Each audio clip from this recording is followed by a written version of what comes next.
Hey folks, Paul David here from Sensei Publishing, and today is an important day, I think. I'm going to talk about the origins behind the reasons why I started the Sensei Self-Development series of Sensei Publishing, and really this is a collection of videos, the first of three, one for each series of Sensei Publishing. So this one is Sensei Self-Development, as I mentioned, these books here, and books of books. So I'd like to just take a moment and tell you my story as to how I developed the, the purpose, the compelling purpose that I have to write these books and to share them. So it started in 2015. I was getting a lot of back pain. I used to be a project manager for a bank, and it required a lot of sitting. At the time, I was working from home quite a bit, and my workload tripled. There was a huge need for me to be in not only in the office, but also aware of a lot of things going on, and the stress levels went up with the accountability. And I had a new boss at the time who was new to her role and new to her authority, and fast forward to that, I needed to be on board, and I was. However, a lot of sitting really started to bother my back. Now, I had had chronic back problems before, but the hours got intense, and I got an X-ray, and there was like a little bit of space, all pretty much bone on bone, between the bottom of the lumbar and the top of the sacral bones in the spine there in the lower back. And it was making it very difficult for me to sleep because the pain was preventing me from going to sleep. Anyways, fast forward as I had to temporarily leave work, which little did I know turned into permanently leaving that career. I was off work, and I was crossing the street with my bicycle to get back home from riding in the park, and a truck came by, one of those large moving trucks, that you rent if you've got to move from A to B. So a big heavy one, and it struck me. So I saw it coming, and I remember trying to protect my head and my guts and my center line. So at the last second, I had just covered up.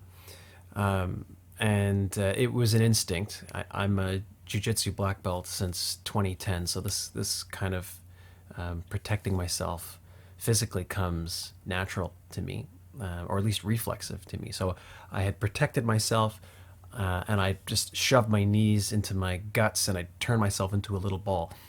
And when the truck hit me, I went flying like a ping pong ball on a ping pong table. But the bike, unfortunately, hadn't been training as long as me, and it was mangled underneath the truck, and was all twisted up. And I was knocked unconscious, so I was on the street in front of my home. It's a busy street, and I wasn't conscious to be afraid at that point. As the story goes, an off-duty officer found me and called an ambulance, and the ambulance came, and obviously, and I had woken up partially when the ambulance came. So I remember seeing something kind of hazy coming about. And when I got to the hospital, then I had started to wake up a little bit. I'm not sure how much time had passed. And the nurse said something profound to me. She said, you're very lucky. And I said, I bet you tell that to all the folks like me. Yes, I know that I am. And she said, no, you don't understand. We were working on somebody else, kind of like you. It was a lady on her bike. She got hit by a motor vehicle. She was in a little earlier than you, and she just died in the next room. We were doing a brain scan on her the same time that we were doing a brain scan on you, and she unfortunately didn't survive. So you did. You should consider yourself lucky. And that's exactly what I did. And now I'm hearing a siren outside my apartment here, which kind of reminds me of that. But anyways, that moment changed my life. I started to feel terror. I started to feel physical pain because I already had a bad back, and this just made it worse. And I felt like I was stuck. I felt like I was lost.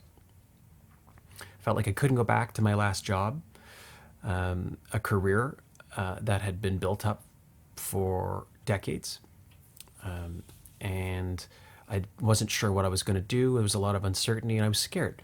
I felt like I had become kind of a different person because my relationships started to change because I wasn't myself. I was unbelievably upset, and from time to time, I could not control a kind of a waking nightmare during the daytime of seeing this truck coming down on me, and I would feel myself sweating in the armpits, and my heartbeat would start to rise. I got this fancy iWatch, and it would tell me how fast my heart was beating. So it would go from around 65 beats per minute to like 140, and it felt terrible. I started to get therapy for these kind of waking daymares. They're not nightmares, but I was told that, you have PTSD, and I didn't want to believe that. But one of the therapists that I was seeing said, one way that you could help yourself is, can you find a way to help other people?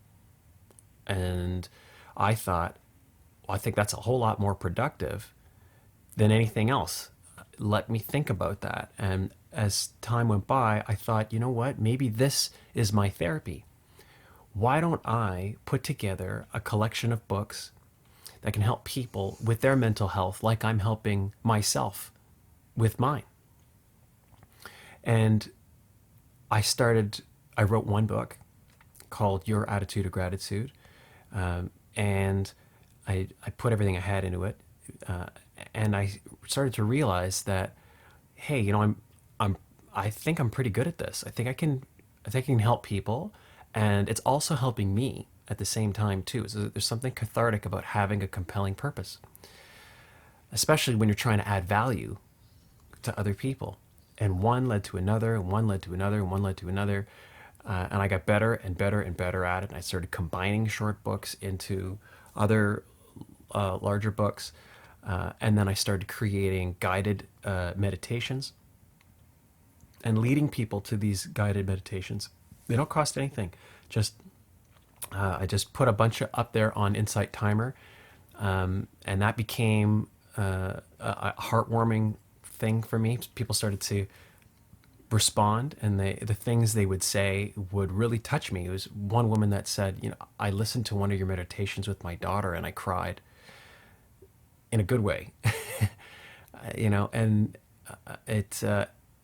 I have to say that through all the therapy that I got, the same kind that military folks might have, I don't know any, but might, according to my to a therapist that helped me in trying to disassociate from the PTSD event and all that. I found that finding a way to try to help other people was the best medicine for me to help me with that emotional side of things. And I was also working on the physical side of things, but I'm very comfortable around the physical adversity through my martial arts background. So I felt like I had that under control. So I guess what I'm trying to say is that through one thing that had led to another, I had realized that this kind of pain, having to change my career, uncertainty, which is painful, having to rehabilitate myself emotionally and physically, there's more uncertainty. I found that all of that was just preparing me to get to a position that I'm in right now in order to help other people with my books. And it also tied in with a huge goal that I wanted to achieve, but I felt I could never get there because I worked in an office. And that was to find a way to live in Costa Rica and become a beach bum and learn how to surf. And this only gave me an opportunity to do that, because now I can write books anywhere in the world. So, and wouldn't you know that last year, my partner and I bought a place and we've been renting it out, and we just stayed there for the very first time as expats to work and to live in Costa Rica for 5 weeks. And we're from Toronto. It's cold here. I could show you the weather right now. It's definitely not sunny. Actually, here, I'll show it to you. Here, look. I don't know if you can see that, but it's kind of gray skies, gloom and doom a little bit. But anyways, it's kind of rainy. It's great if you're a plant, because plants like rain. Anyways, I digress. For me, the bottom line is that these kind of upturns in my life couldn't have come about if I didn't have these terrible times. I feel as though these terrible times were just preparing me for something better. And it's not only what I believe, it's what I found evidence for. So this isn't an upsell. I just wanted to mention this because I've been publishing and writing these books now for a couple years, and I haven't even communicated, I think, why they're important to me or where they came from. So thank you for listening. I hope you enjoyed this origin story of Sensei Self-Development. There's 2 more videos coming, one for each other nonfiction kids series, and they're a little different from this story. Thanks again for listening. There you'll find details if you like to take a look at the free guided meditations and more in the info box below. Again, I'm Paul David from Sensei Publishing, and most importantly, remember, it's a great day to be alive. I'll see you next time, guys. Thanks. Bye for now.